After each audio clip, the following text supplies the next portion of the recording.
Surendranagar Lakhtar highway પર જમર ગામ નજીક રવિવારે વહેલી સવારે બે કાર વચ્ચે ગમખ્વાર અકસ્માત સર્જાયો હતો, જેમાં એક કારમાં આગ લાગવાથી એક જ પરિવારના 7 સભ્યોના કરુણ મોત નીપજ્યા હોવાનું દુઃખદ સમાચાર સામે આવી રહ્યા છે. અકસ્માત એટલો ભયાનક હતો કે કારમાં સવાર લોકોને બહાર નીકળવાનો સમય પણ ન મળ્યો અને તેઓ જીવતા ભડતું થઈ ગયા હતા. મળતી માહિતી મુજબ સુરેન્દ્રનગર અમદાવાદ હાઈવે પર કોઠારિયા ગામ નજીક આ અકસ્માત થયો હતો.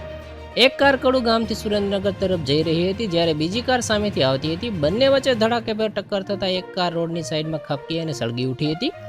આગની જ્વાળાઓ એટલી વિકરાળ હતી કે કારમાં સવાર લોકોના મૃતદેહો બળીને ભડતું થઈ ગયા છે, જેના કારણે ઓળખ પણ મુશ્કેલ બની ગઈ છે.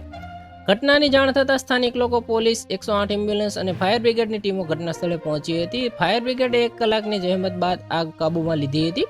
ઇજાગ્રસ્તોને તાત્કાલિક સારવાર માટે હોસ્પિટલ ખસેડવામાં આવ્યા હતા. જોકે મોટાભાગના મૃતદેહો બળી ગયેલી હાલતમાં મળી આવ્યા છે.